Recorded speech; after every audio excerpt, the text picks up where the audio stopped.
Good afternoon. This is Susan, and this is Susan's Ramblings.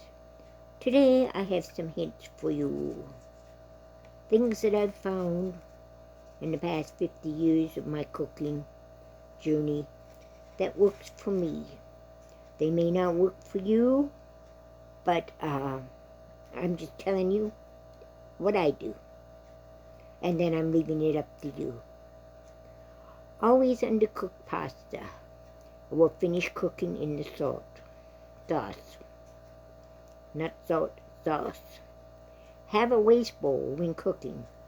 Dump all waste in there to avoid multiple trips to the garbage can. For a light garlic flavor, add it to the dish early. For a bolder garlic flavor, add it late. Spice measurements in most online recipes are too small. Season until you have the flavor desired. Before cooking white rice, rinse with cold water to remove the starch. The water level should be above the top of the rice in your pan to your knuckle. Cover and do not remove the lid while simmering. When done, fluff with a fork. Cover pot halfway with the lid for 5 minutes and then serve. Brown meat in small batches. Do not overcrowd the pan. The meat will sweat if overcrowded and will not brown properly. Add mayonnaise along with the butter and the cream to mashed potatoes. It makes them smooth and creamy, and it adds flavor. Homemade teriyaki sauce. 1 part sugar, 2 parts soy sauce, 2 parts mirin, 2 parts sake. Put all in a saucepan and cook about 5 minutes or until reduced to the consistency needed. Store in the refrigerator for at least 2 weeks. Use the back of a knife to push food on the cutting board. Do not indulge the edge of the knife. Dull knives are dangerous. Another thing is, if the knife begins to fall on the floor, let it go. Otherwise, you risk cutting yourself very deeply. Have a jar of instant espresso in the pantry. Used for brownies, tighten flavor of the chocolate.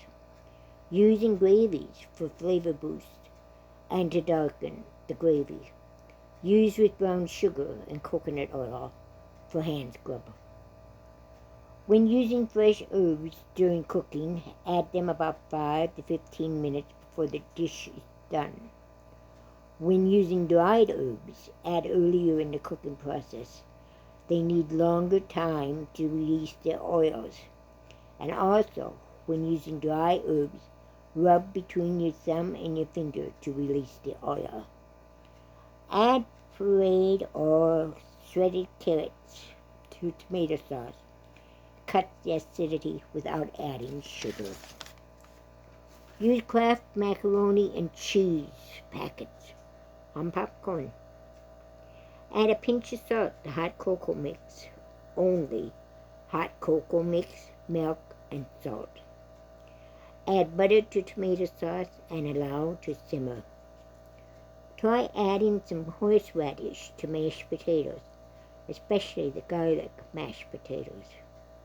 For a cheap price, a cheap meal, instant beef flavor ramen, peanut butter, and hot sauce.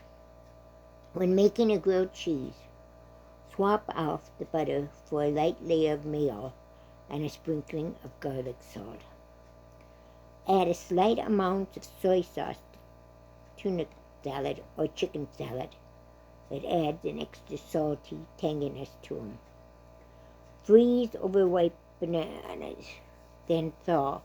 The freezing will make them extra sweet. Crack an egg in the mashed potatoes when they're almost ready. The heat will cook the egg, so then it is safe to eat.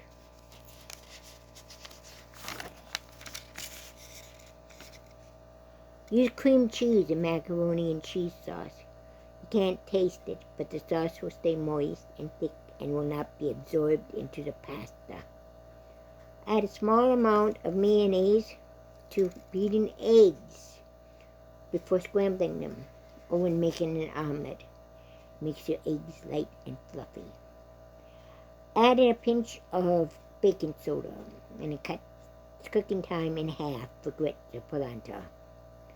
Replace some of the liquid in the waffle batter with salsa water or ginger ale. Your fluffy waffles. Place ice cubes on any leftover food you're microwaving. It adds moisture while heating, and the ice cube will not melt, but it will steam the food. Because then you take the ice cube out when you're done.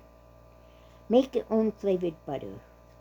Soften the butter and add any herb or spice desired. Roll into a log on wax paper and freeze. When needed, use a warm knife to cut off a portion. Add a layer of Greek yogurt or mayonnaise to the top of a fish fillet before baking. It prevents the fish from drying out and keeps the fillet moist and flaky. That's it for today. God bless. Bye-bye.